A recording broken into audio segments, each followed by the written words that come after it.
Meus queridos irmãos e irmãs, boa noite com a graça e com a paz do Senhor Jesus. Nós saudamos com alegria não só aqueles que se encontram aqui no templo da nossa amada Igreja Presbiteriana do Pirangi, mas você que está em casa e que está conosco nesta transmissão, que Deus possa estar abençoando a sua vida e a vida da sua família. Meus irmãos, vamos abrir a palavra do Senhor, vamos abrir a nossa Bíblia no Evangelho de João, capítulo 2, Evangelho de João, capítulo 2, palavra do Senhor para os nossos corações. João, capítulo 2, versículo 1 ao 11. Palavra do Senhor. Diz assim a palavra do Senhor. Eu estou lendo na versão King James atualizada. No terceiro dia, houve um casamento em Caná da Galileia. A mãe de Jesus estava ali. Jesus e seus discípulos também foram convidados. Tendo acabado o vinho, a mãe de Jesus lhe disse: eles não têm mais vinho. Jesus lhe disse: mulher, em que essa tua preocupação tem a ver comigo? Ainda não é chegada a minha hora. Sua mãe disse aos serviçais: seja o que for que ele vos pedir, fazei. Estavam ali 6 jarros de pedra que os judeus usavam para as purificações, e cada um levava 2 ou 3 metretas. Jesus disse aos serviçais: enchei os jarros com água, e os encheram até a borda. Então Jesus disse: tirai agora um pouco e levai ao mestre-sala. Eles assim o fizeram. Quando o mestre-sala provou a água transformada em vinho, não sabendo de onde viera, embora o soubessem os serviçais que tiraram a água, chamou o noivo e lhe disse: todo homem serve primeiro o bom vinho, e depois que os convidados já beberam bastante, o vinho inferior é servido. Tu, entretanto, guardaste o bom vinho até agora. Com esse, deu Jesus princípio a seus sinais em Caná da Galileia, manifestou a sua glória, e os seus discípulos creram nele. Vamos orar, pedir ao Senhor que nos ajude, nos oriente, nos ilumine, para que a gente possa ministrar com fidelidade a palavra do Senhor nesta noite. Pai querido, louvado e engrandecido seja o teu nome. Muito obrigado, Senhor, por mais esta rica oportunidade que o Senhor nos concede de estarmos aqui reunidos como igreja, como povo do Senhor, para te adorar na beleza da tua santidade. Senhor, fala ao nosso coração, nos instrui, nos edifica, nos orienta com a tua palavra. É assim que nós oramos e desde já te agradecemos, hoje e sempre. Amém. Amém.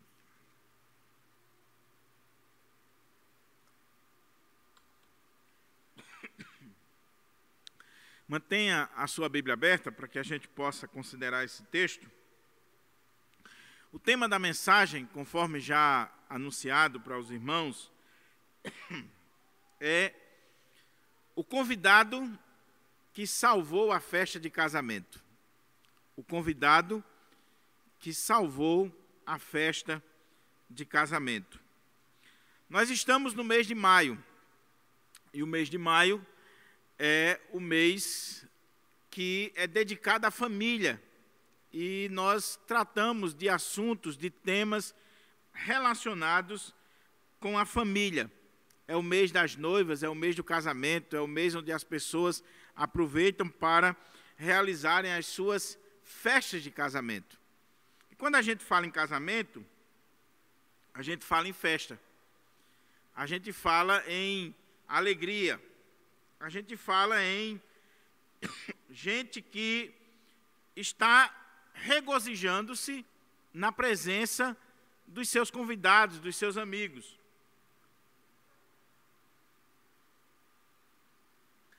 E não era diferente na época do povo de Israel. Na época de Jesus, as festas de casamento não eram como as nossas. As nossas festas de casamento, elas, por mais chique, por mais dispendiosa que seja, elas não duram mais do que 4 ou 5 horas. Não passa disso. Se passar disso, a gente já fica completamente incomodado. Mas na época de Jesus, a festa de casamento durava semanas.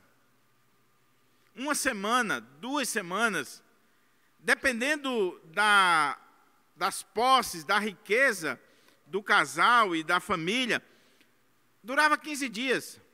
Então era uma festa muito grande, com os convidados ali, e muito vinho, muita música, muita dança, muita alegria, durante 1 semana, 2 semanas. É claro que isso exige preparação, exige recursos, exige organização, exige bens, exige posse. E aqui nós estamos, no texto que nós lemos, em João capítulo 2, versículo 1 a 11, nós estamos diante de uma festa de casamento judaica, num contexto judaico, que durava 1 semana no mínimo, e de repente, no meio da festa, acabou o vinho. Você já pensou que vexame, que situação esse casal, essa família enfrentaria agora?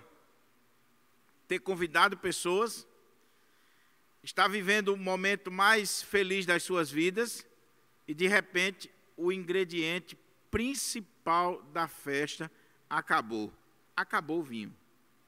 Acabou o vinho, vamos colocar a viola no saco, vamos acabar a festa, vamos todo mundo para casa, porque não tem mais o ingrediente principal, que era o vinho. Esse texto, meus irmãos, ele está cercado de temas difíceis até para o maior dos teólogos, ou o principal dos exegetas bíblicos. Ao mesmo tempo que ele é simples, ele é profundo e ele é difícil de interpretar. Existe aqui uma narrativa fácil de compreender, que até uma criança entende. Há uma festa de casamento, acabou o vinho, e se acabou o vinho não tem mais festa, e de repente Jesus faz um milagre e providencia o vinho. Mas ao mesmo tempo que o texto é simples, o texto é profundo, porque o texto tem aspectos culturais, históricos, teológicos, que desafia a mente do intérprete mais agudo. E por que esse texto está aqui? A gente sabe que o Evangelho de João é o evangelho mais teológico da Bíblia. Nós temos 4 evangelhos, 4 narrativas dos evangelhos: Mateus, Marcos, Lucas e João. 3 são chamados de evangelhos sinóticos. Sinóticos porque eles estão vendo as histórias conjuntamente. O que você tem em Mateus, você tem em Marcos e você tem em Lucas. João não é tido como um evangelho sinótico porque as suas narrativas são completamente diferentes das narrativas de Mateus, de Marcos e de Lucas. Ele é um evangelho diferente. Ele é um evangelho mais teológico. Ele tem outras ênfases que Mateus, Marcos e Lucas não têm. Ele é um evangelho mais teológico. E se você olhar o evangelho de João, João dá destaque para 7 milagres que ele vai colocar como sinais para autenticar e para revelar a pessoa de Jesus, o ministério de Jesus, a divindade do Senhor Jesus. Então, o Evangelho de João ele dá destaque para 7 milagres, que são chamados no Evangelho de sinais. Sinais porque apontam para Cristo. Eles estão aqui registrados porque eles nos fazem ver e contemplar o Senhor Jesus. E aí ele começa com esse primeiro milagre, esse primeiro sinal, essa primeira história que aponta para a pessoa do Senhor Jesus como Deus, como aquele que é digno de ser adorado e reverenciado por todos nós. João vai dizer que esse aqui foi o primeiro milagre de Jesus. É claro que quando a gente vê a história e quando você olha os evangelhos apócrifos, né, narrativas apócrifas, aí você vai ver que tentam dizer que Jesus realizou sinais, milagres, maravilhas na época da infância, da adolescência. Existem histórias e mais histórias narrando esses milagres de Jesus na infância ou na adolescência. Mas nós que cremos na Bíblia como palavra de Deus, inerrante, infalível, suficiente, nós acreditamos no que João está dizendo aqui. Esse foi o primeiro milagre do Senhor Jesus. E o que nos chama a atenção é que esse primeiro milagre foi feito numa festa de casamento, mostrando para nós que Jesus, que o Evangelho vai mostrar que é Deus, ele era sociável. Ao mesmo tempo que ele é Deus, ele era homem, 100% Deus, 100% homem. E ele participava da vida social normalmente, a ponto de ir para uma festa de casamento. E ali, naquela festa de casamento, ele vai dar início aos seus sinais, aos seus milagres. Outra coisa, antes da gente ler o texto, é que não existe relatos confiáveis para dizer de quem era essa festa de casamento. Alguns querem dizer que a festa era de João, e que João, filho de Salomé, e que por isso Maria está presente em Jesus, porque tinha a ver com a família. O fato é que eram pessoas próximas a Maria, porque Maria vai ter aqui um papel extremamente importante nessa festa e no desenrolar desse milagre aqui que a gente vai ver. Então, com certeza, ou eram parentes muito próximos de Jesus e da sua mãe, ou eram amigos muito próximos, porque Caná da Galileia ficava próximo a Nazaré. Era uma vila próxima a Nazaré, alguns dizem 8 quilômetros, 13 quilômetros, alguns colocam até menos do que isso, mas o fato é que Caná da Galileia era próximo a Nazaré. Daí Maria poder estar presente nessa festa junto com Jesus. Então, se era próximo, se era na Galileia, existe toda a possibilidade de ser parentes ou amigos muito próximos. Ninguém vai para uma festa de casamento se não for muito próximo. A não ser que seja o famoso penetra, né? Aquela pessoa que chega sem ser convidado ou a pessoa que se convida para ir para a festa de casamento. Você, quando vai para uma festa de casamento, é porque você ou é parente ou é muito próximo daquela pessoa. Pois bem, diz o texto que ao terceiro dia houve um casamento em Caná da Galileia e a mãe de Jesus estava ali. Maria estava naquele casamento, ou porque era parente, ou porque era muito próximo de Maria. Mas havia um casamento, era lá em Caná, próximo de Nazaré, na região da Galileia, e Maria estava ali. Só que o texto dá um destaque, que não só Maria estava presente, a mãe de Jesus, mas que Jesus e seus discípulos também foram convidados. Jesus e os seus discípulos também foram convidados. Por que é importante destacar isso aqui? Primeiro, porque Jesus está iniciando o seu ministério. Se você olhar aqui, o texto vai dizer assim, ao terceiro dia.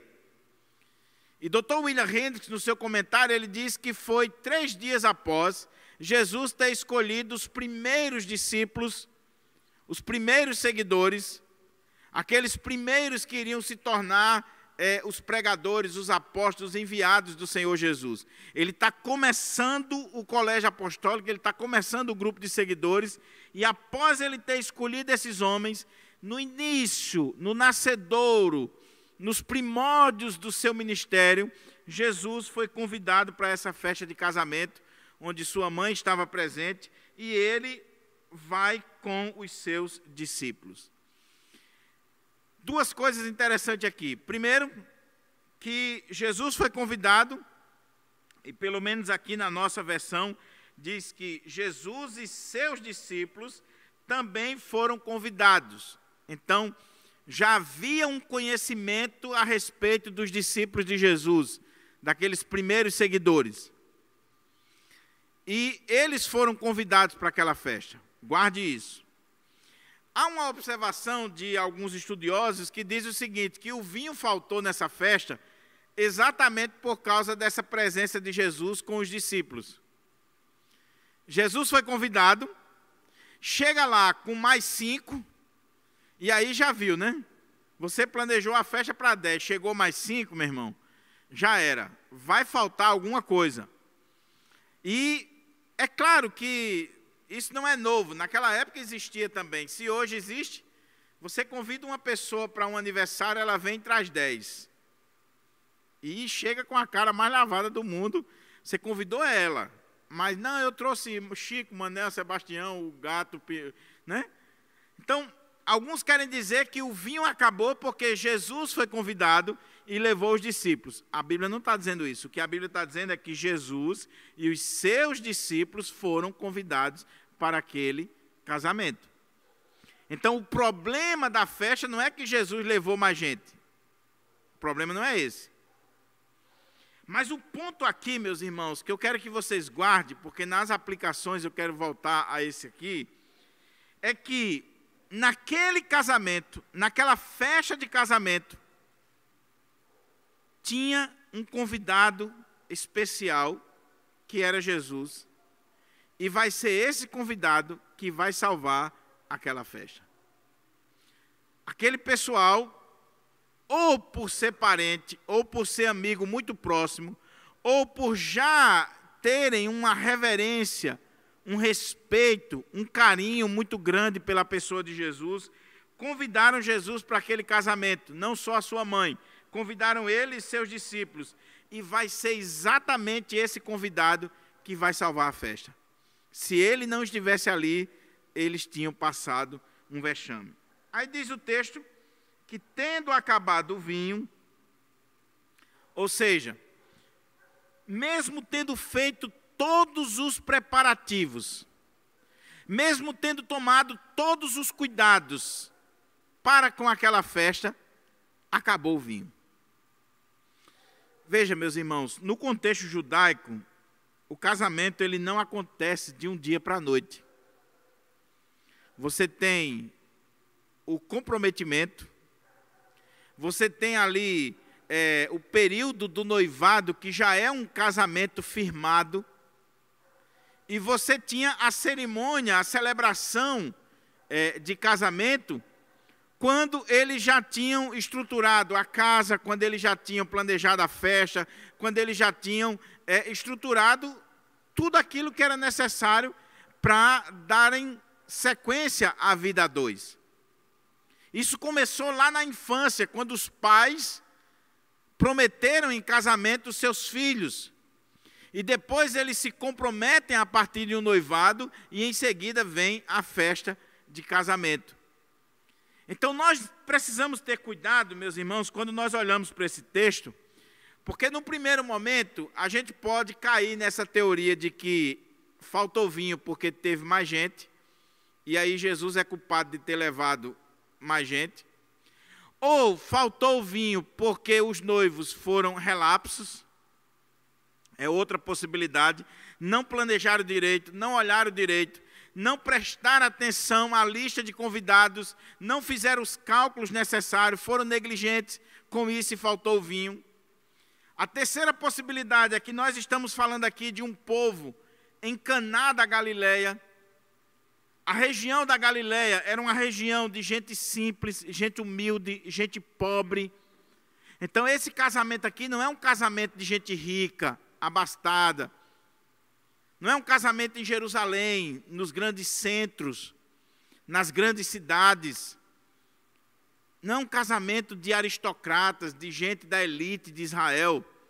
Esse casamento aqui é um casamento numa vila, próxima a Nazaré, numa região pobre, humilde, atrasada, desprezada pelos demais judeus.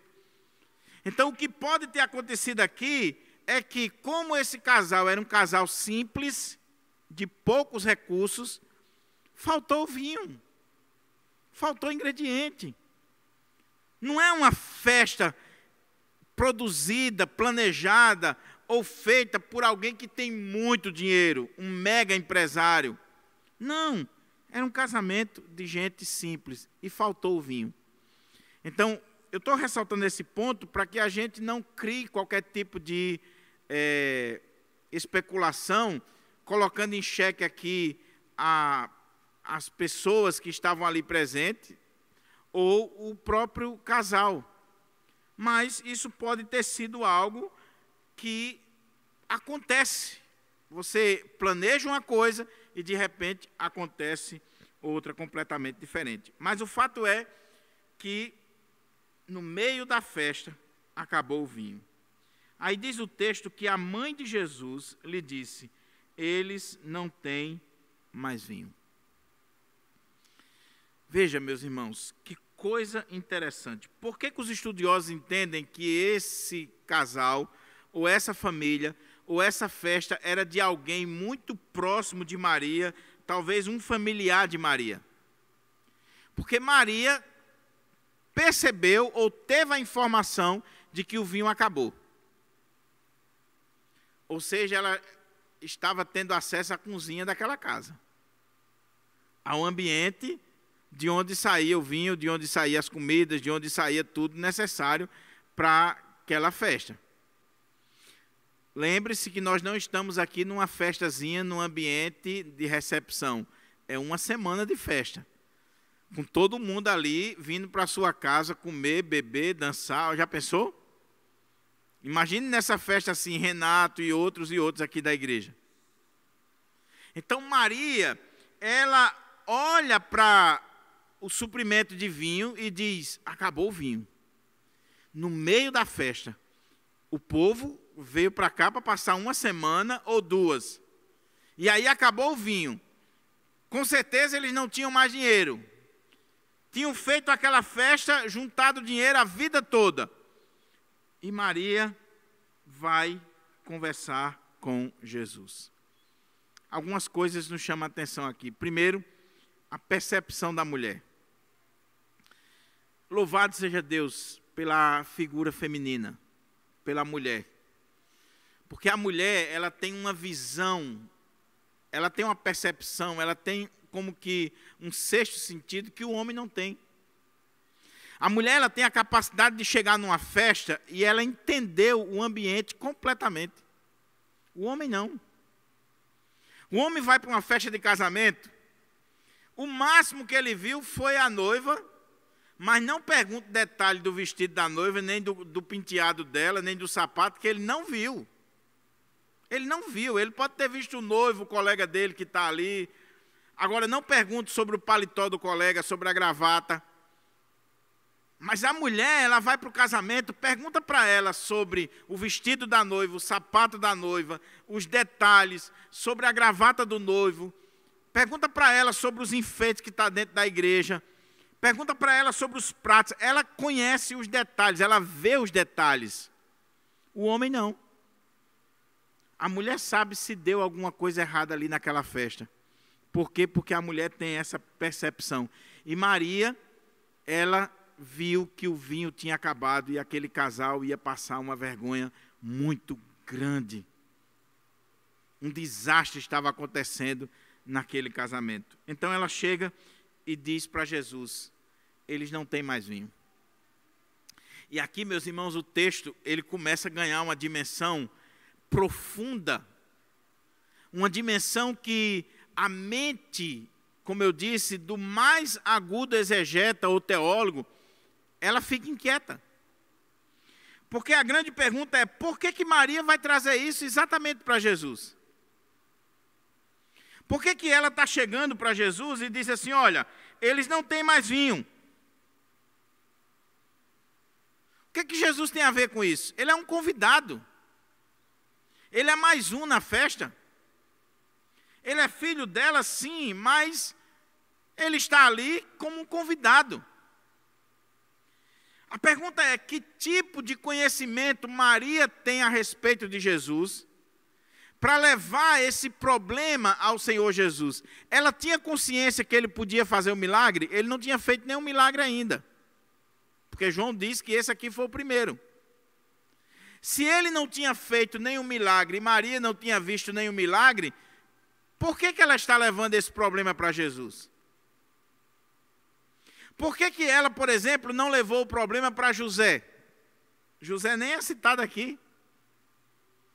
E a tradição diz que José não está presente aqui nessa festa, só está Maria, Jesus e os discípulos, provavelmente porque José morreu mais cedo. José sai da história, some dos evangelhos muito cedo, e Jesus assume a carpintaria, assume a casa, a liderança. Jesus só vai iniciar o seu ministério com 30 anos, a partir do momento que os seus irmãos e as suas irmãs já estão criados, já estão vivendo a sua própria vida, e ele agora tem condições de sair de casa, sair da carpintaria e pregar o evangelho. Por quê? Porque o seu pai morreu muito cedo. A tradição diz que José era mais velho do que Maria. Então José não está aqui e Maria procura Jesus. E nós não sabemos, irmãos, sinceramente, se ela procurou Jesus porque ela tinha consciência de um milagre que ele podia fazer, ou se ela procurou Jesus por outros motivos. O fato é que ela chega e diz, eles não têm mais vinho.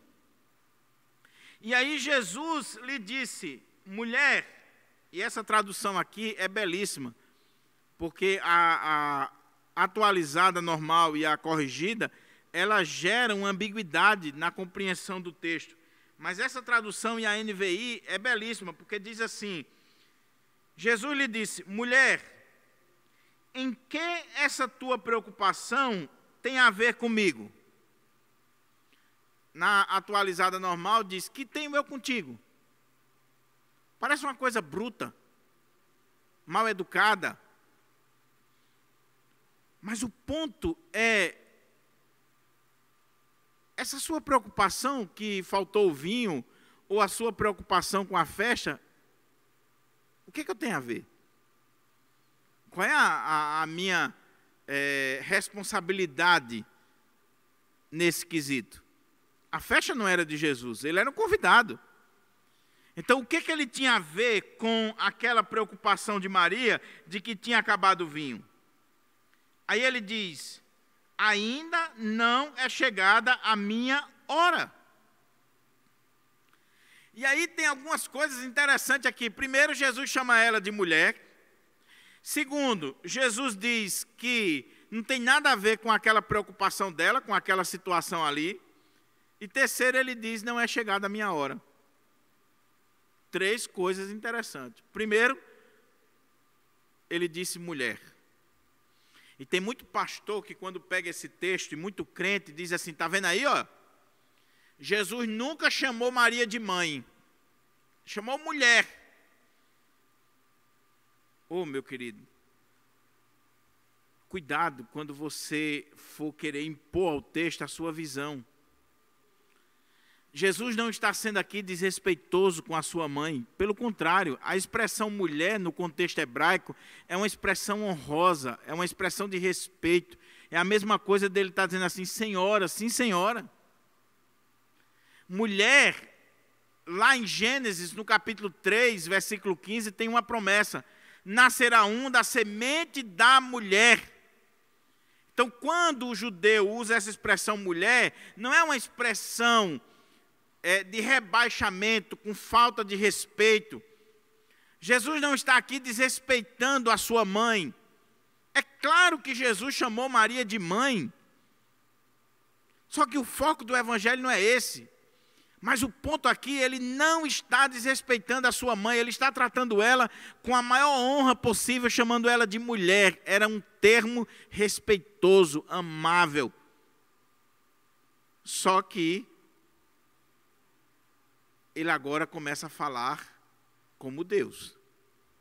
E apesar dele honrar sua mãe, dele respeitar sua mãe, dele entender o papel de sua mãe, ele vai mostrar para ela de que agora ele está iniciando o seu ministério e ele começa a falar de uma forma diferente. Ele começa a dizer: ainda não é chegada a minha hora. E quem está falando aqui não é pura e simplesmente Jesus de Nazaré, o filho de Maria. Quem está falando aqui é o Emanuel, é o Deus conosco. É o Deus que se fez carne, que habitou entre nós. E que Ele tem, de fato, uma glória, uma honra, uma posição completamente diferente de Maria. Então é importante ressaltar isso aqui, meus irmãos, para que a gente não vá nem para um extremo, nem para outro. O primeiro extremo é o extremo do protestantismo brasileiro, de desrespeitar, de falar mal, de atirar pedras, de dizer besteiras com relação à mãe do nosso Salvador. A igreja evangélica brasileira, ao longo da história, ela tem cometido um pecado terrível. No afã de combater a mariolatria, vai para o outro lado a ponto de querer reduzir a mãe do nosso Senhor a qualquer coisa. E ela não é qualquer coisa. Ela é a mãe do nosso Salvador. Ela não é qualquer coisa.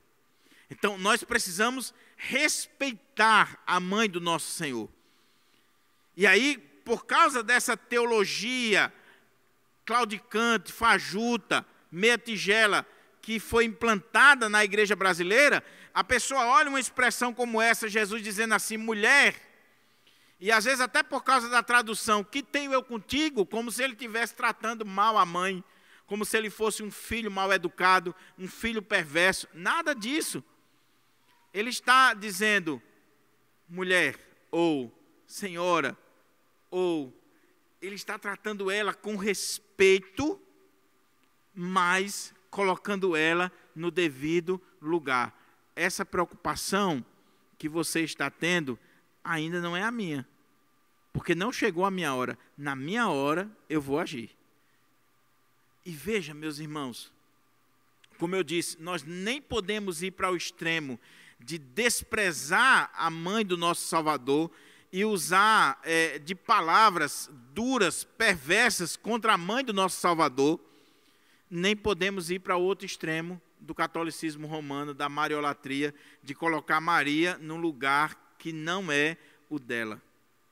A ponto de os católicos pegam esse texto e criam toda uma teologia em torno da pessoa de Maria, a ponto de dizer assim, peça à mãe que o filho atende, e usa esse texto aqui. Então, é completamente errado. Porque a própria Maria vai dizer no texto aqui, faça tudo o que ele disser, não é o que ela disser. Então, nem tanto ao mar, nem tanto à terra. Jesus lhe disse, mulher, em que essa tua preocupação tem a ver comigo? Ainda não é chegada a minha hora. Deus encarnado, o Senhor Jesus Cristo, está falando. Sua mãe, entendendo aquela palavra, sua mãe que está recebendo essa revelação da parte do Pai, desde o primeiro dia quando o anjo a visitou, desde o primeiro momento que o anjo veio a Maria, que ela concebeu do Espírito Santo, que Maria começa a receber da parte de Deus essas revelações, ela começa a tomar conhecimento que aquela criança não era uma criança qualquer, ela entendeu a mensagem, a palavra, e diz, sua mãe disse aos serviçais, seja o que for que ele vos pedir, fazei. Ela não foi brigar com ele, ela não ficou chateada, ela não entendeu como malcriação, como falta de educação, como algo que ele estava rebaixando ela na frente das pessoas. Ela entendeu que aquele que estava falando com ela, apesar de ser o seu filho biológico, ele era de fato o Filho de Deus, ele era o Deus encarnado, e ela mesmo obedecia às suas ordens. Então ela diz aos serventes: faça tudo o que ele vos mandar. Nós precisamos aprender esse princípio de Maria. Nesse aspecto aqui, nós precisamos ser marianos. Porque nós temos a tendência de fazer tudo o que o pastor diz, o que o padre diz, o que fulano diz. Nós precisamos aprender a fazer o que Jesus diz, o que Jesus manda. A cumprir a palavra do Senhor Jesus. E Maria disse: preste atenção, o que ele disser, o que ele falar para vocês, vocês vão lá e façam. Aí diz o texto, dá uma informação interessante para a gente. Estavam ali 6 jarros de pedra que os judeus usavam para as purificações. Os judeus tinham várias purificações que eles faziam, né, por causa da religiosidade deles.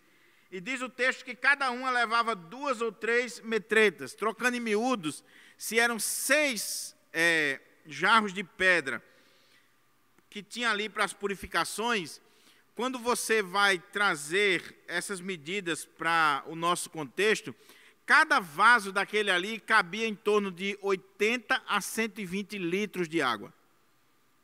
Traduzindo aqui para a gente. Você vai ver a quantidade de vinho que Jesus produziu aqui, transformou a água em vinho. Então, estavam ali essas talhas, esses jarros, e diz que Jesus disse aos serviçais: enchei os jarros com água, e os encheram até a borda. Preste atenção nisso aqui, meus irmãos, que é fundamental. Qual foi a ordem de Maria? Ela deu uma ordem para aqueles servos: faça tudo o que ele disser para vocês. E aí Jesus chegou para aqueles homens e disse: olha, está vendo esses jarros de pedra aqui? Vocês vão encher eles de água. Não tinha água encanada, não tinha mangueira, eles tiveram que carregar água em baldes, em recipientes, para encher ali 600 litros de água. 600 litros de água.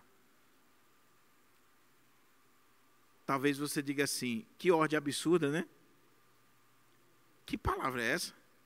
Nós estamos precisando de vinho, não de água. Naquela casa ali tinha água, com certeza. Mas Maria tinha dito para os servos: faça tudo o que ele disser. E Jesus disse: está vendo aqui esses jarros? Vão, peguem água no poço, encha esses jarros. E eles foram lá e encheram. Nem sempre, meus irmãos, a ordem, o mandamento que Deus está dando para nós, a gente compreende. No primeiro momento, parece absurdo. A palavra de Deus, muitas vezes, na nossa vida, parece algo fora do comum, e é fora do comum. Mas você olha assim e diz: não estou entendendo isso aqui. Eu preciso de vinho, não de água. Ele não disse nada, ele só disse assim: encha isso aqui de água. Eles encheram. Então, lhes disse: tirai agora. Tirar o quê? A água. Tirem agora, levem ao mestre-sala. Eles assim o fizeram. Que coisa interessante, meus irmãos. Porque se coloca no lugar desses servos. Se coloca no lugar dessas pessoas que tiveram que carregar 600 litros de água para encher essas talhas, essas pedras. Se coloca agora no lugar daquele que vai colocar o copo lá e vai levar o copo para o mestre-sala, que é uma tradução assim meio estranha, né? Principalmente no Brasil, mestre de sala, mas era o encarregado da festa, era aquele que tomava conta da festa. Então, se coloca no lugar desse. O mestre de sala não pediu água. Ele está lá, talvez já desesperado, porque o vinho acabou. Maria deve ter dito, olha, fica calma aí que eu vou procurar aqui, ver o que eu posso fazer. E aí, de repente, aquele servo, ele pega um copo e vai levar para aquele homem. O texto não deixa claro, meus irmãos, não sei se você consegue resolver essa questão, mas o texto não diz se os 600 litros de água foi transformado em vinho naquele momento, ou se o vinho foi transformado quando ele levou. A água foi transformada em vinho quando ele levou. O texto não diz. O fato é que quando o mestre Sala provou a água transformada em vinho, ele ficou admirado. Ele era experiente, ele sabia o que era uma festa de casamento, ele sabia o que era o vinho, o ingrediente principal, ele sabia muito bem, ele conhecia muito bem o que era um bom vinho, um vinho de qualidade, um vinho curtido, um vinho antigo. E diz o texto, quando o mestre Sala provou a água transformada em vinho, não sabendo de onde viera, embora soubessem os serviçais que tiraram a água, olha como é que diz o texto, tiraram a água, quando ele botou o copo lá, ele tirou a água. Tiraram a água, ele chama o noivo. Ele chama o noivo e diz, espera aí,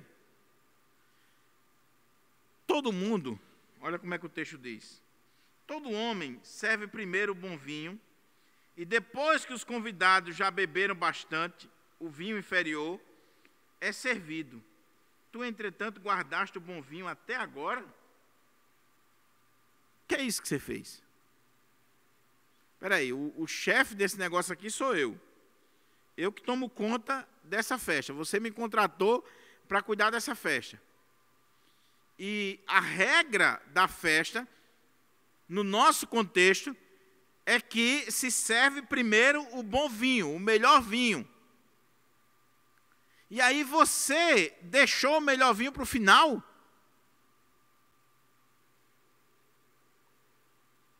Qual é o ponto aqui?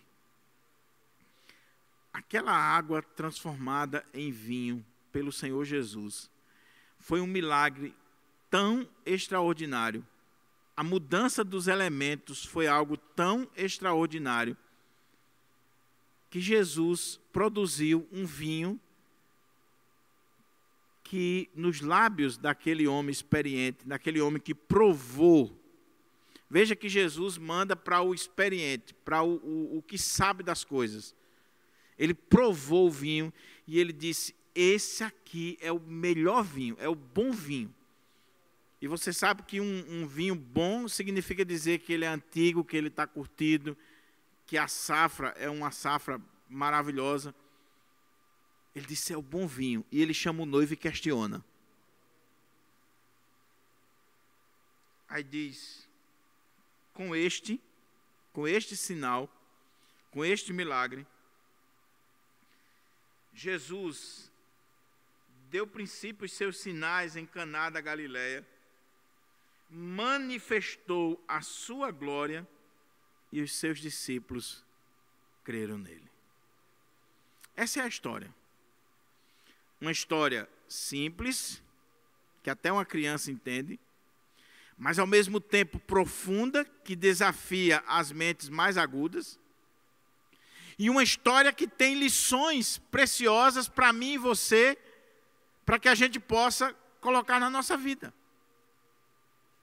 E a primeira lição que essa história traz para nós, que a gente precisa extrair, e que a gente precisa ter cuidado quando vai pregar um texto como esse, é que esse texto aqui, a ênfase dele não é a festa, a ênfase dele não é o vinho, a ênfase dele não é a mãe de Jesus, não são os discípulos, não é o mestre-sala. Todos esses personagens são importantes, mas estão na periferia. A ênfase desse texto, o personagem principal desse texto, e esse texto está aqui para nos apontar para a pessoa bendita, gloriosa do nosso Salvador. É o convidado de honra que fez com que aquela festa não acabasse. Então, toda vez que você olhar para esse texto, que você ler esse texto, não coloque a ênfase em outra coisa, em outra pessoa, a não ser na pessoa bendita e gloriosa do Senhor Jesus Cristo. É Ele. A Bíblia fala de Jesus. O tema do Evangelho é Jesus. A ênfase da nossa pregação tem que ser o Senhor Jesus. Esse texto está aqui para dizer assim: Jesus de Nazaré não era qualquer um. Não era qualquer um. Por que eu estou dando destaque a isso, meus irmãos? Porque os católicos vão olhar para esse texto e dar ênfase para Maria. Os crentes, de um modo geral, vão olhar para esse texto e vão dar ênfase para o casamento. Outros vão dar ênfase para a questão do vinho. E vai levantar a discussão: o crente pode beber, não pode beber? Olha aqui, ó, Jesus transformou 600 litros de água em vinho. Então veja aí, ó. Mas a discussão do texto não é essa, meu irmão. A ênfase do texto não é essa. A ênfase do texto é mostrar que com esse milagre, com esse sinal, Jesus deu início aos seus milagres. Milagres que serviam para apontar para Cristo. Os milagres eram sinais que nos faz olhar para a pessoa bendita e gloriosa do nosso Salvador. Então essa é a primeira lição. Esse texto fala de Jesus. O tema da Bíblia é Jesus. Ele é o convidado que salvou a festa de casamento. Ele é o centro. A ênfase tem que ser dada olhando para Ele. Faz-me lembrar aquele pastor que foi pregar numa igreja. E quando ele terminou de pregar, ele perguntou para o pastor da igreja local: e aí, o que você achou do meu sermão? E o pastor disse: seu sermão foi perfeito, impecável. Do ponto de vista homilético, exegético, está tudo perfeito. Só faltou uma coisa no seu sermão: Cristo. E aí o pregador disse assim: mas Jesus não está aqui nesse texto. Era um texto do Antigo Testamento. E o pastor disse: Jesus está presente em toda a Bíblia. Em toda a Bíblia. De Gênesis a Apocalipse, o tema é Jesus. Não existe um texto na Escritura que não aponte para Cristo. Porque dele, por ele, para ele são todas as coisas. A ele seja a glória pelos séculos dos séculos. Amém. Então, esse texto está apontando para Jesus. E quando eu tenho isso em mente, aí eu começo a descer nas particularidades e aplicar para a minha vida algumas coisas. Como o texto está olhando para Jesus, aquele casal, quando fez a lista dos convidados, eles acertaram em cheio em ter convidado Jesus. Oh, meu querido irmão e minha querida irmã, sabe qual é o problema das famílias? Sabe qual é o problema dos casamentos? Sabe qual é o problema da pós-modernidade? É que quando nós estamos planejando a nossa festa de casamento, quando nós estamos planejando o nosso casamento, ou a construção da nossa casa, do nosso lar, nós pensamos em tudo. E veja que não chega nem perto da festa dos judeus. É uma festazinha de 3, 4 horas. Mas que nos dias de hoje custam 20 mil, 30 mil, 40 mil reais. Tem gente que gasta 50 mil reais numa festa de casamento. Não vai ter onde morar. Poderia pegar aquele dinheiro que ia gastar na festa e dar entrada num apartamento para já começar a vida sem dívidas. Mas não. Vai morar de aluguel, mas tem que fazer uma festa grande, porque tem que levar convidados, porque tem que ter 100 pessoas, e a pessoa se preocupa nos mínimos detalhes. A taça que vai ser colocada na mesa, ela se preocupa. E agora vamos para os convidados. E eu sou pastor há mais de 10 anos, eu já vi tanta briga quando chega a hora dos convidados, porque a festa só pode 100 pessoas, 50 para um, 50 para outro, mas a família do noivo é 100. A família da noiva tem 150, e agora? E aí começa a confusão, alguns, o casamento já inicia numa briga. Sabe por quê? Porque faltou a prioridade certa. Na lista de casamento, na lista dos convidados, o primeiro tinha que ser Jesus. O primeiro tinha que ser o Senhor. E se o Senhor estiver presente, pode ser um casamento simples, numa capela ou numa catedral, pode ser num local de recepção mais chique da cidade ou no ambiente de uma casa, na sala de uma casa. Se o Senhor Jesus estiver presente, aquela festa ali não vai acabar, porque Ele é o convidado que vai fazer com que aquela festa não acabe. Então, meu querido irmão e minha querida irmã, você que está me assistindo, você que está aqui, Jesus faz parte da sua lista de convidados, Ele ainda faz parte da sua festa de casamento, Ele ainda faz parte daqueles que estão presentes no seu lar, na sua casa, na sua vida, no seio da sua família. Diz o texto, no terceiro dia, houve um casamento em Caná da Galileia. A mãe de Jesus estava ali. Jesus e seus discípulos também foram convidados. Aquele casamento tinha gente ilustre, gente simples, mas para aquela família ilustre, a mãe de Jesus. Já pensou? Maria estava presente ali. Os discípulos de Jesus estavam presentes ali. Mas o que fez a diferença foi porque Jesus estava presente ali. Porque o Senhor estava presente ali. Então você pode ter as pessoas mais ilustres, mais importantes, religiosos ou não, mas aqui, o que vai fazer diferença no seu casamento, na festa do seu casamento, no ambiente do seu lar, é se Jesus faz parte da sua lista de convidados. É se Ele está presente ali. Maria é importante estar? É importante. Os discípulos são importantes? São. Mas o que fez diferença naquele dia foi a presença bendita e gloriosa do Senhor Jesus. Seus pais, seus amigos, seu pastor, seu colega de trabalho, seja quem for, é importante estar na sua festa ou na sua casa ou fazer parte da sua família? Sim. Mas Jesus está aí? Ele faz parte ou não? Segunda coisa,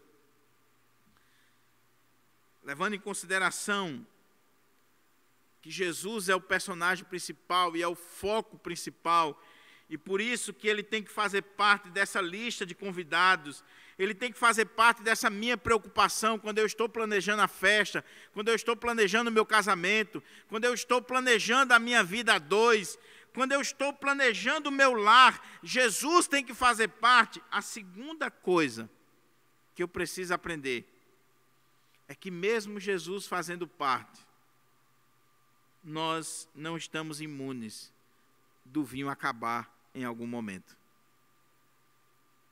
É importante destacar isso aqui, meu irmão. Porque tem muita gente que acha que porque convidou Jesus e porque Jesus está presente, significa dizer que ela não vai ter luta, que ela não vai enfrentar provas, que ela não vai ter dificuldade. Aquela frasezinha, e foram felizes para sempre. Meu irmão, se você não é casado, deixa eu dizer uma coisinha para você. Eu já sou casado 24, 25 anos. Casamento tem lutas. Casamento tem vales. Casamento, chega um momento que o vinho acaba. Casamento, chega um momento em que nós enfrentamos aquele estágio em que a festa está para acabar. E você olha um para o outro e você diz assim, o que aconteceu? Nós não planejamos isso. Quando nós nos casamos, quando nós decidimos, quando nós planejamos isso aqui, nós não pensamos em acabar o vinho, em acabar a alegria, em acabar a festa, o prazer, o gozo, a felicidade. Eu creio firmemente, irmãos, que a grande maioria das pessoas, elas não se casam para se separar. Elas não se casam para enfrentar uma crise com 2, 3 anos. Mas, infelizmente, a crise chega. São 2 pecadores que se juntaram e que vão morar juntos na mesma casa. E que vai ter aquele momento de euforia, principalmente aquela fase do sexo, né? A fase inicial, aquela fase onde é vinho, é festa, é alegria. Mas, meu irmão, nem tudo é festa. Nem tudo é festa. Ah, mas Jesus está presente. Jesus está presente, sim. Mas o fato dele estar presente, ele não torna você imune de enfrentar lutas no seu lar, no seu casamento. Quantos crentes, quantas famílias, quantos homens de Deus, mulheres de Deus, que têm enfrentado lutas tremendas no seu casamento, na criação dos seus filhos, provas dentro do seu lar, mesmo Jesus fazendo parte da lista de convidados, mesmo Jesus estando presente naquela casa, a pessoa está enfrentando lutas, crises, provações.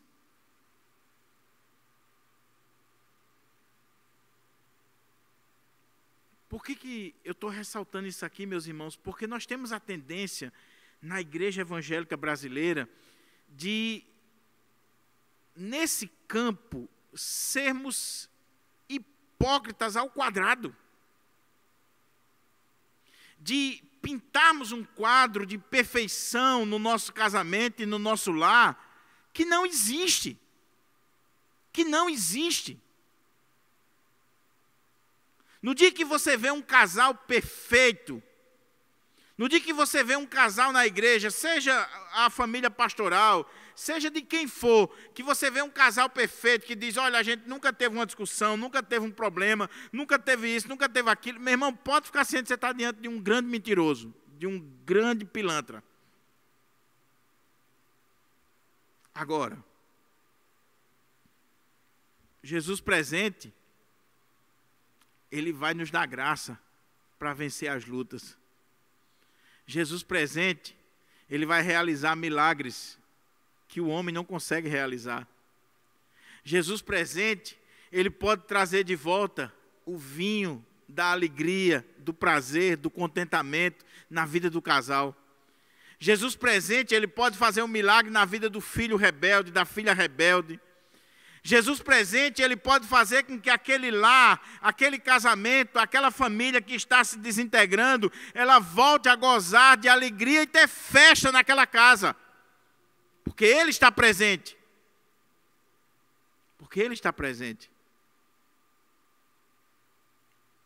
Jesus presente na nossa casa não nos torna imune das lutas, mas Jesus presente na nossa casa, Ele vai realizar milagres na hora da luta, na hora da dor, na hora da dificuldade, na hora da prova na nossa vida. Ele vai realizar milagres na nossa vida. O vinho acabou, acabou. O Senhor pode fazer um milagre. O Senhor pode trazer de volta o prazer, a alegria, o gozo, o contentamento. Diz que um casal chegou para o pastor e a mulher disse assim, vamos separar. Vai se separar? Por que você vai se separar? Porque o amor morreu no meu coração. O pastor disse, glória a Deus. Glória a Deus, porque Jesus pode ressuscitar esse amor. Jesus pode ressuscitar esse amor. O amor morreu do seu coração? A gente ora agora, aquele que tem poder sobre a morte, que ressuscita, ele vai ressuscitar esse amor. Ele pode fazer diferença. Então, meu querido irmão e minha querida irmã, e você que está assistindo, eu não sei como é que está o seu lar, eu não sei como é que está seu casamento. Eu sei que nessa pandemia, a crise tem sido muito grande, inclusive na vida de casais evangélicos. De casais evangélicos. E que muitas vezes não colocam para fora com medo de serem mal vistos, julgados, de dizer que está enfrentando uma crise. Por quê? Porque a ideia que se tem é, se eu sou crente, se minha mulher é crente, a gente não pode estar enfrentando crise. Meu irmão, você não deixou de ser ser humano. Você não deixou de ser pecador. Sua esposa também. Então, você pode ser crente, Jesus pode fazer parte da sua vida e você está enfrentando uma crise conjugal, uma crise dentro do seu lar, acabou o vinho, está acabando a alegria, está acabando o prazer, a crise chegou na sua casa, mas em nome de Jesus, faça isso aqui, busque ajuda, chegue diante do Senhor, coloque diante do Senhor, se humilhe diante do Senhor, apresente a Ele o seu problema, apresente a Ele a sua casa, a sua vida, o seu casamento, o seu lar. Maria chegou para Jesus e disse, eles não têm mais vinho. Acabou o vinho. Se você sabe, meu irmão, que tem uma família que acabou o vinho, que acabou a alegria, acabou a paz. Se você conhece uma família que está assim, não atire pedra. Não fique feliz com a desgraça do outro. Mas apresente essa família a Jesus, chegue diante do Senhor, faça o que Maria fez. Olha, Senhor, está vendo aquele casal, está vendo aquela família, está vendo aquele irmão, eles não têm mais vinho no casamento deles, acabou a alegria, acabou a paz, aquele casamento está se destruindo. Coloque diante do Senhor, apresente o Senhor. Quantas vezes a pessoa fica feliz, né? Ó, fulano aí, está vendo aí o casamento dele, ó. Agora o meu... Ô, meu irmão, não faça isso não. Então, primeiro, Jesus tem que fazer parte. Segundo, mesmo ele fazendo parte, não significa dizer que seu casamento não tenha luta. Não viva uma vida hipócrita. Se acabou o vinho, meu irmão, reconheça que acabou. Se não existe mais prazer no seu casamento, se não existe mais alegria na sua casa, se a sua casa não é mais um altar de adoração ao Senhor, por favor, reconheça. O passo fundamental é esse aqui, é dizer, acabou. Não faça de conta. Porque o problema, meus irmãos, principalmente no meio evangélico, é que o vinho já acabou faz tempo e a pessoa está tocando a música, enganando os convidados, enganando todo mundo e dizendo que está tudo bem. Já estão separados há muitos anos. Eu conheço casos e já lidei com casos de pessoas crentes, separadas há 2, 3 anos, dormindo em quarto separado ou em casa separada, mas não revelou ainda para a igreja porque é presbítero, é pastor, é diácono, é irmão, é do grupo de louvor, porque está com medo do que vão falar, fazendo de conta. Não faça de conta, não viva uma mentira. Não viva um teatro na sua vida. Se acabou o vinho, acabou. O Senhor pode fazer um milagre. Mas é preciso você reconhecer, acabou. Acabou. Terceira lição para nós. Em nome de Jesus. Se você tem esse convidado de honra, que é o Senhor Jesus, Ele não vai permitir que a sua festa acabe. Mas, se você deu prioridade a Ele. Segundo, se você reconhece que mesmo Ele estando presente, tem crise, tem luta, tem dificuldade. Mas a terceira coisa, que é muito simples aqui no texto. Independente da ordem que Ele deu. Independente do absurdo que está sendo recomendado para você. Obedeça. Coloque em prática. Coloque em prática. Meus irmãos, sabe por que muita família está aí na bancarrota? Sabe por que muito casamento está destruído? simplesmente por não obedecerem ao Senhor Jesus. Simplesmente porque o Senhor diz, faça isso e a pessoa não faz. Simplesmente porque a palavra de Deus está dando uma direção para você, uma direção para a sua família, para o seu casamento, e você não coloca em prática.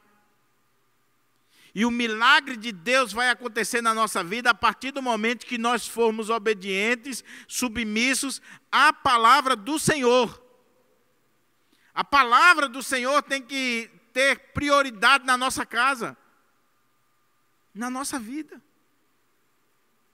O Senhor disse, encha de água, 600 litros, vou encher. Agora leva para o mestre-sala. Levou. A obediência. Aquele milagre aconteceu por soberania de Deus e responsabilidade humana. Obediência ao Senhor Jesus.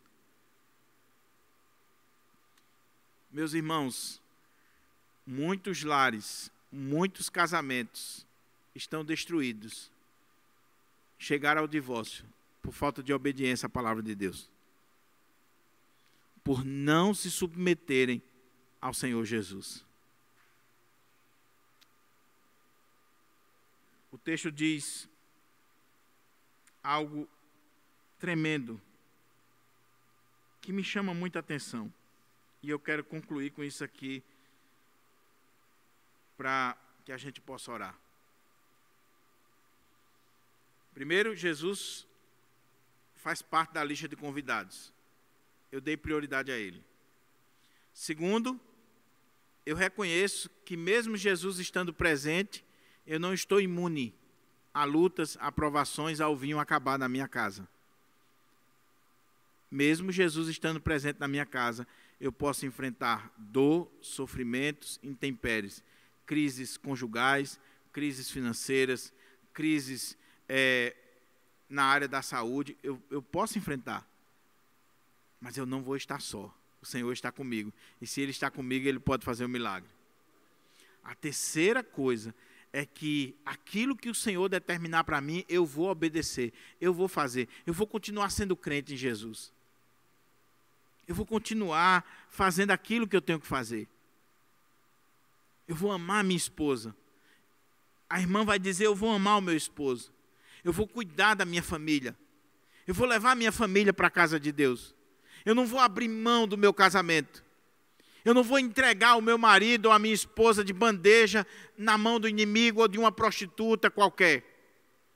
Eu vou lutar, eu vou obedecer, eu vou caminhar de acordo com o que o Senhor determinou. Agora veja que coisa extraordinária tem aqui. Porque o milagre aconteceu nesse casamento, porque Jesus estava presente, sim, mas também porque estava presente ali Maria, a mãe de Jesus, estava presente os seus discípulos, estavam presentes pessoas que puderam ajudar e interceder por aquele casal, por aquela família. O que isso significa, meu irmão? Não se isole. Nós precisamos uns dos outros. Nós precisamos dos nossos irmãos na fé. Nós precisamos de gente que possa interceder por nós, falar por nós, estar diante do Senhor. Gente que Deus vai usar. Nessa família aqui, Deus usou Maria. Maria foi muito importante aqui nesse contexto. Ela viu a necessidade, ela tomou conhecimento daquilo, ela percebeu o que estava acontecendo e ela foi ao Senhor Jesus e intercedeu. Então veja que coisa extraordinária, meus irmãos. Nós precisamos não só de Cristo, nós precisamos de irmãos na fé, que esteja conosco, que chore conosco, que interceda por nós, que faça diferença na nossa vida, que faça diferença. Eu pergunto, você já fez isso aqui que Maria fez na vida de uma família, de um casal? Ou você já teve o privilégio de alguém fazer isso aqui que Maria fez na sua vida, na sua família? Eu louvo a Deus, meus irmãos, porque eu já tive pessoas assim na minha vida. Pessoas que foram anjos de Deus, que chegaram na hora certa, que viram a necessidade e que intercederam por mim. Que intercederam por mim.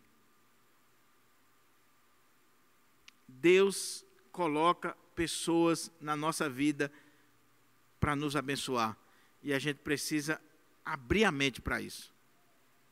Agora, se você é daquele tipo que sou eu e a minha família e o resto que se dane, na hora da prova, vocês vão estar sozinhos. Não vai ter ninguém para ajudar vocês. Não vai ter ninguém para interceder por você, para estender a mão para você. Às vezes a bênção de Deus está exatamente naqueles que o Senhor levanta para nos ajudar. Para estar ali, para orar, para trazer uma palavra, para estender a mão, para abrir uma porta. Para abrir uma porta. Então, meu querido irmão, minha querida irmã, não se isole. Não crie um mundozinho seu e pura e simplesmente da sua família. Porque se você fizer isso, você vai se quebrar. Daí a importância da igreja de Deus. Tem problema? Tem, meu irmão. Você já imaginou uma festa de casamento, 1 semana, 2 semanas, a turma comendo, bebendo ali? Imagina aí, Hugo. Se uma festinha de 4 horas, o cara já fica agoniado. Imagina 1 semana, gente ali. Mas, meus irmãos, eu vou terminar com uma frase que o pastor Hernandes costuma dizer. Gente precisa de Deus, mas gente precisa de gente. Aquele casal, aquela família precisava do Senhor Jesus, precisava. E foi o Senhor que fez um milagre ali naquela casa. Mas eles precisavam também, naquele momento, da mãe do Senhor, eles precisaram do servente, eles precisaram daquelas pessoas que estavam ali, lutando, intercedendo e servindo por eles. Para que o seu casamento, para que a sua família possa dar certo, meu querido, Deus precisa levantar muita gente para estar ao redor, dando suporte para você. Então, baixa a bola. Baixa a bola. Porque tem gente que diz assim, não, eu casei, eu não preciso de pai, de mãe, eu não preciso de sogro, de sogra, eu não preciso de ninguém, de igreja, de nada. Vai pensando assim. Vai pensando assim para você ver o que vai acontecer na sua vida, para você aprender a depender de Deus e a depender dos outros também. Porque nós precisamos uns dos outros. E nós precisamos de pessoas que intercedam, que estendam a mão e que nos ajudem. O texto conclui que o propósito desse milagre foi que Jesus, com ele, deu início, ele manifestou a sua glória e os seus discípulos creram nele. Jesus está dando início aos seus milagres, autenticando o seu ministério, e 2 coisas aconteceram. Primeiro, ele está manifestando a sua glória. E toda a glória tem que ser dada ao Senhor Jesus. E segundo, os discípulos creram nele.